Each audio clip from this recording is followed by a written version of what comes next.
Hi. 2 3 subscribers வந்து மொட்டை அடித்த ஃபுல் வீடியோ போட சொல்லியிருந்தாங்க. அதுக்காக இந்த பதிவு. வண்டியை பார்க் பண்ணிவிட்டு நம்ம மேலே போனால் ரைட் சைடில் வந்து கோவில் இருக்குது. அப்படின்னா லெஃப்ட் சைடில் கொஞ்சம் ஸ்ட்ரெயிட்டாக போனால் அங்கே வந்து மண்டபம் இருக்குது. அங்கே தான் மொட்டை அடிக்கிற இடம். குளிக்கிறதுக்கான எல்லா ஃபெசிலிட்டிஸும் அங்கே இருக்குது. பட் ஹாட் வாட்டர் கிடையாது, வெறும் கோல்டு வாட்டர் ஃபெசிலிட்டி மட்டும்தான் இருக்குது. பட் குளிக்கிற இடமும் குளிக்கிற தண்ணியும் ரொம்ப நீட்டாக இருக்குது. பிளேஸை கொஞ்சம் க்ளீனாக தான் மெயின்டைன் பண்ணியிருக்காங்க. ஃபஸ்ட் ஃப்ளோரில் தான் வந்து மொட்டை அடிக்கிற இடம். நம்ம ஃபஸ்ட் ஃப்ளோரை போனால் ஃபஸ்ட் ஃப்ளோரில் வந்து ஜென்ஸுக்கான இடம்.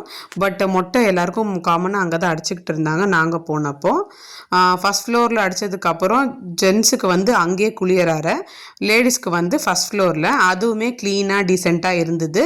சேஃபான ஒரு இடம் தான். அவங்க லைனாக 3 பேரும் அடிச்சுக்கிட்டாங்க. அதுக்கப்புறம் கடைசியாக நான் அடிச்சுக்கிட்டேன். பட் ஏன் எல்லோரும் மொட்டை ஃபுல் வீடியோ கேட்டிங்கன்னு எனக்கு புரியல. இந்த தகவலுக்காகவா இல்லை என்னென்னு எனக்கு அதை ப்ராப்பராக சொன்னிங்கன்னா நான் வேணால் நெக்ஸ்ட்டு வீடியோவில் அதை மென்ஷன் பண்ணுறேன். நீங்கள் குழந்தைக்கு மொட்டை அடிக்கிறதா இருந்தால் அவங்க அடிக்கும்போது கூடவே இருங்க. அவங்களுக்கு அடிக்கிறவங்களுக்கு காஷன்ஸ் கொடுத்துக்கிட்டே இருங்க. ஏன்னா வந்து அவங்க ரொம்ப ரஃப்பாக மொட்டை அடிக்கிறாங்க, அவங்க இஷ்டத்துக்கு அடிக்கிறாங்க. எனக்கும் என் பொண்ணுக்கும் பயங்கர ஸ்க்ராட்ச் பண்ணிட்டாங்க அங்கங்கே. பட் என் பையனுக்கு அடித்த பையன் வந்து ரொம்ப பொறுமையாக அடித்தான். அந்த பையன் நல்லா அடித்தாப்புல. எனக்கு ரொம்ப நாளாக ஒரு வேண்டுதல் இருந்தது, குடும்பத்தோடு நாங்கள் மொட்டை போடுறோன்னு சொல்லிட்டு. கிட்டத்தட்ட ஒரு 3 இயர்ஸ் ஆகிடுச்சு. இந்த கிருத்திகை கடிப்போம், அடுத்த கிருத்திகை கடிப்போம் அப்படின்னு நினச்சி பிளான் பண்ணோம். பட் ஆகவே இல்லை. அது இல்லாமல் என் பசங்க வந்து ஸ்கூலுக்கு மொட்டையோடு போனால் எல்லோரும் ஏதாச்சும் கிண்டல் பண்ணுவாங்கன்றதுனால அடிச்சிக்கவே மாட்டேன்ற மைண்ட் செட்டில் இருந்தாங்க. ஸோ 10 days லீவ் இருந்தது இல்லைங்களா. ஸோ அந்த 10 days லீவில் கொஞ்சம் வளர்ந்துடும், ஸோ அப்போ ஒன்றும் பிரச்சனை இருக்காதுன்றதுனால நான் உங்களுக்கு அதை எக்ஸ்பிளைன் பண்ணேன். ஒரு 10 days கொஞ்சம் வளர்ந்துடும், அப்புறம் யாரும் மொட்டைன்னு கூப்பிட மாட்டாங்க, கவலைப்படாதீங்க போங்க அப்படின்னு சொல்லி அடிக்க சொன்னால் ஓகேன்னு 2 பேரும் ஒத்துக்கிட்டாங்க, அடிச்சிட்டோம். பட் நான் ஒரு ரிக்வெஸ்ட் பண்ணிக்க விரும்புகிறேன்.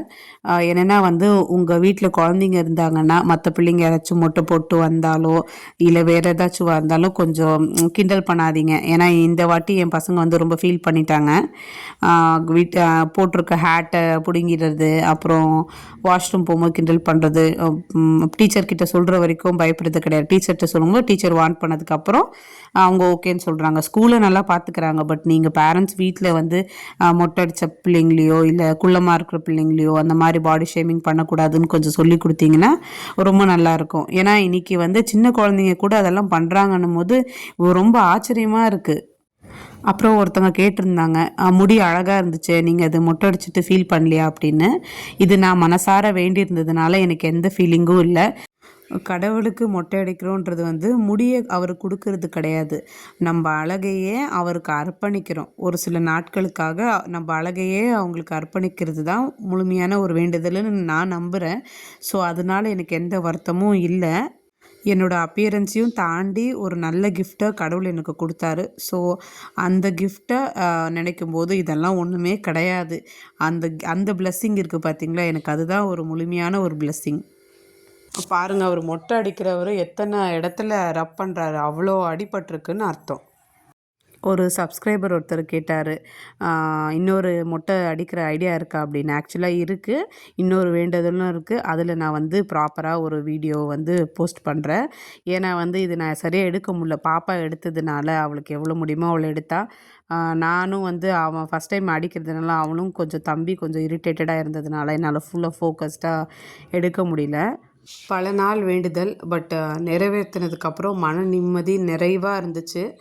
ரொம்ப சாட்டிஸ்ஃபைடாக இருந்தது. மனசே வந்து முடியல அப்படின்ற ஒரு எண்ணமே இல்லாமல் ஆத்ம திருப்தியோடு ரொம்ப சந்தோஷமாக நிறைவேற்றினோம்.